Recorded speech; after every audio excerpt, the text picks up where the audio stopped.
Welcome back. Today we're going to take a dive into the topic of inner child. This inner child is an archetype that helps a lot in healing so many things in our childhood, or that part of us which is a child still are either wounded or repressed or traumatized. So then we need to really look into it and work with it so that we can bring this aspect in you which wants to live and create in this world. So we're going to take different angles and we're going to see what's the benefit of that and what it is and how to heal that, how to work with that step by step. So let's first start with why are we doing it? The biggest thing we want to take away from this work is that you're going to walk out a totally different person. You're going to be so much mature actually. When this inner child is perfectly expressed, you're going to be more mature, more stable, more grounded in your emotions because you will be healed. And you will then be able to discover yourself more and more as you create. As you go deeper, you will find yourself more. And then you will be able to create from such a pure place that it's like your child playing and painting and creating. That would be you in whatever form it wants to come out. And finally, you will have better relationships with others and yourself. You will see the quality and the depth of those connections would be so much better than if you didn't do this work. So what happens in childhood is that we are first this child which doesn't know anything, which doesn't have any programming or any kind of concept in its mind. It's just free, it's just there. But then as we grow up, right from the very beginning, we start to be programmed. Conditioning comes in, and then you go to school, then you go to a college, then you get a job, and then you meet these people who are having their own concepts and bubbles and experiences, and then they throw something on you, and then you have those experiences, and maybe you get traumatized by something. If somebody leaves you, you get some kind of trauma. If somebody rejects you, you get that. Or if you lack money in your childhood, then you have that trauma. There's so many things that shape our experiences and then our beliefs in the subconscious mind, which then this inner child holds. And then you cannot come fully, totally as you, because you have these layers deep down. And so this inner child is then gone. So then what are these big beliefs or big subconscious patterns that are implanted in us as we lose that inner child? Number one is that I'm not safe.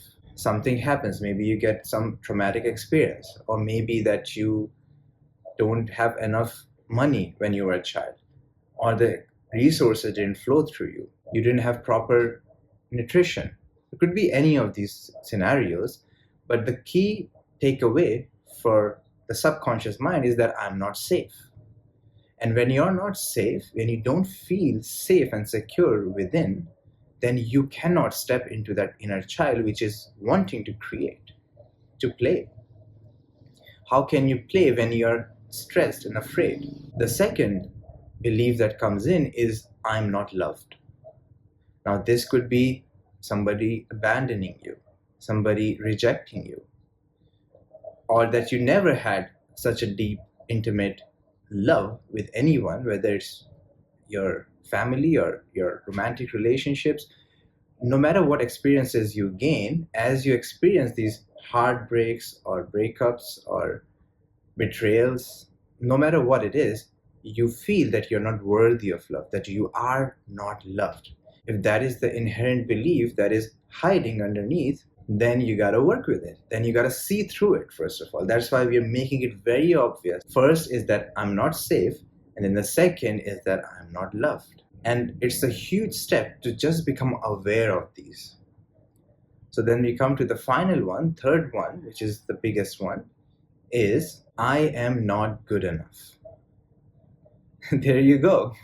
That dictates so many of our behaviors and beliefs and words from that. Because if we don't feel good enough, we're always trying to get something, achieve something, accomplish something, prove something, because we don't feel good enough.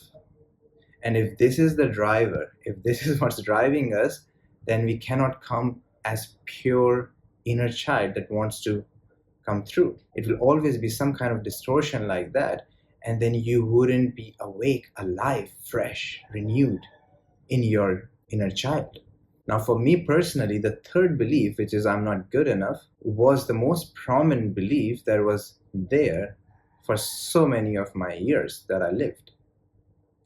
And the reason for that is that as I was growing up, I was just an average child who was getting average grades. And so I never felt that I could do something in life. So that underneath belief that I'm not good enough just kept me in this performance mode that I need to prove something, I need to do something about it. And that's why I got into self-improvement at first. And after that, I got into spirituality only because I didn't feel good enough. And then spirituality gave me so much. And after that, I recognized that even that I need to let go so that I can feel inherently good enough no matter what, without any identification or attachment or obsession with anything. Then I know I have healed those beliefs. And you can apply this to any of these beliefs. I'm not loved.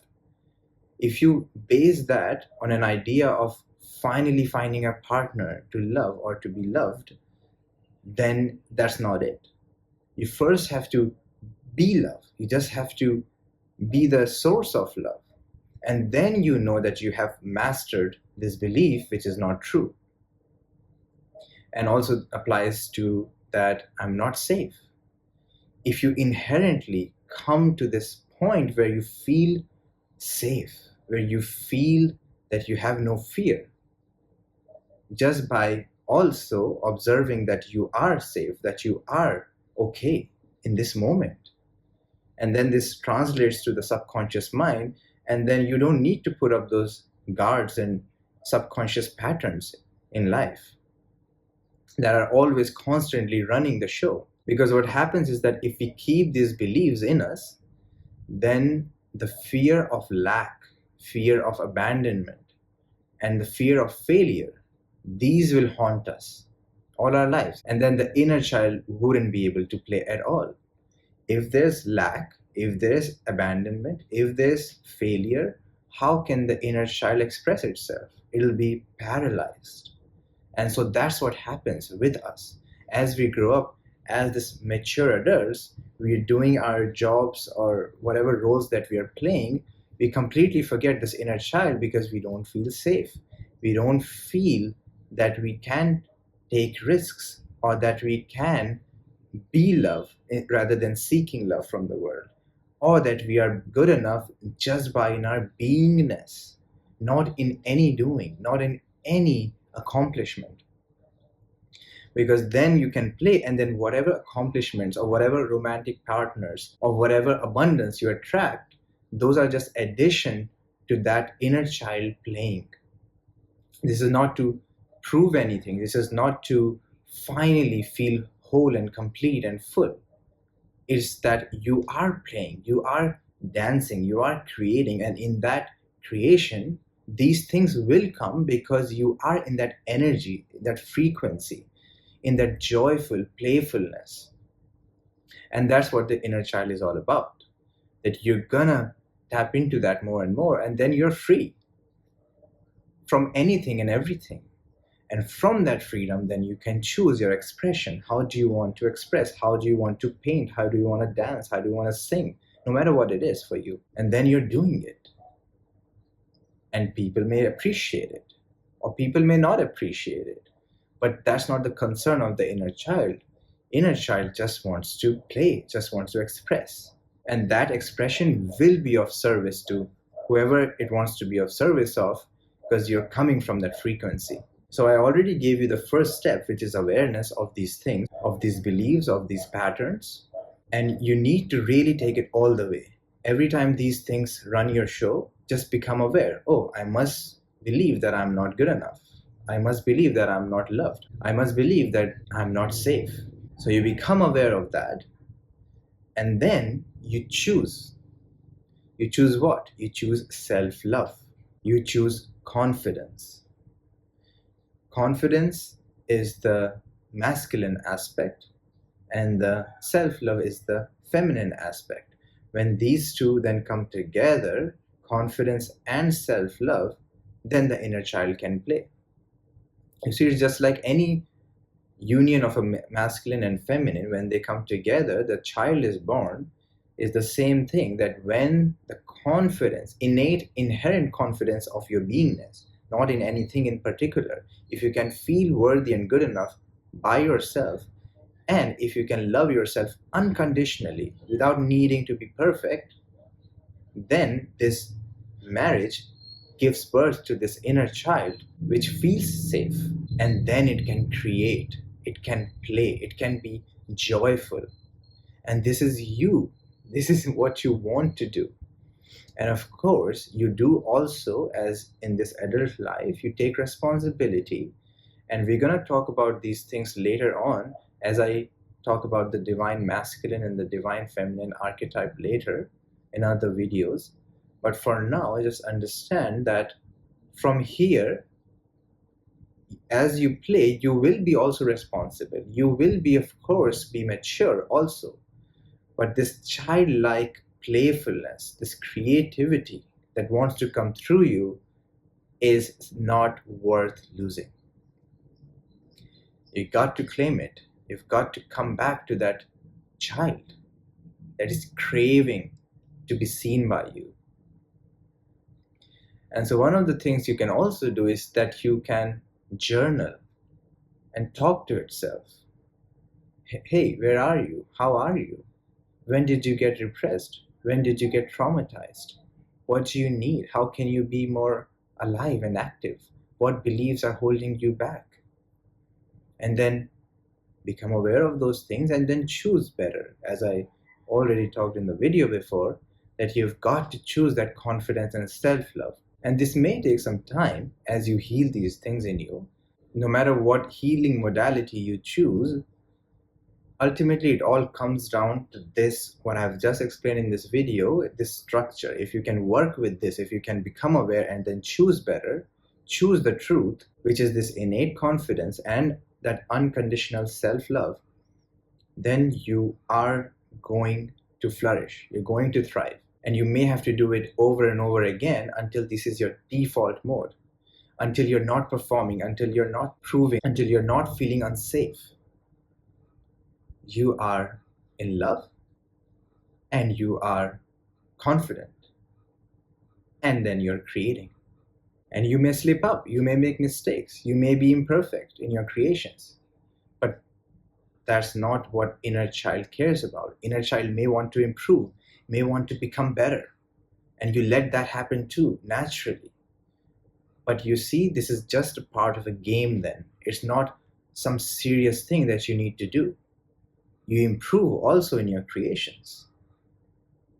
But it's not from any other place than just playfulness. And that's when you're gonna flourish. That's when you're gonna thrive. So let me know if you have any other questions about this inner child work, inner child healing. It's just a very important archetype to understand and to work with. And then you just continue your self-discovery journey with many other different archetypes that can help you along the way. I'm gonna make videos on those as well. So stay tuned and I will see you next time.